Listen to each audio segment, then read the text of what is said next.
Jason Statham has starred in two remakes of classic Burt Reynolds movies. One of those remakes fell short of the original, but the other actually surpassed its predecessor.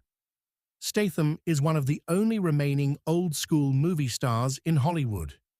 He has the smoldering charisma of Reynolds, the authentic hard-as-nails badassery of Charles Bronson, and the unabashed coolness of Paul Newman. He's one of the only actors who can still turn an original story, like The Beekeeper, into a blockbuster hit at the box office. But that doesn't mean all his movies are originals.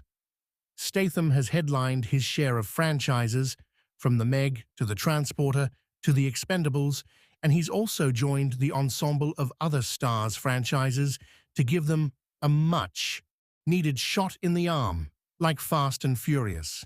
Statham has expressed an interest in joining the James Bond series. He's made a bunch of sequels to his movies, and he's even remade some old classics. But some of these remakes have been better than others. In 2015, Statham starred in Wild Card, an action thriller about a gambling addict in Vegas who takes odd jobs as a bodyguard, or chaperone as he calls it, to pay off his debts. It was the second cinematic adaptation of William Goldman's 1985 novel Heat, after the 1986 version starring Reynolds as the gambler-turned-bodyguard. Goldman wrote the screenplays for both adaptations, and both movies were met with mostly negative reviews from critics, but Statham's 2015 version is arguably an improvement over Reynolds' 1986 effort. Statham is arguably better suited to this role than Reynolds was. Reynolds shares Statham's movie star charms, but he's less convincing in the role of a tough guy. Both Wild Card and Heat are predictable action movies that rely on recycled tropes and cliches from previous entries in the genre. But where Heat is a lukewarm, by-the-numbers affair, Wild Card has a stylish verve imbued by Con Air director Simon West.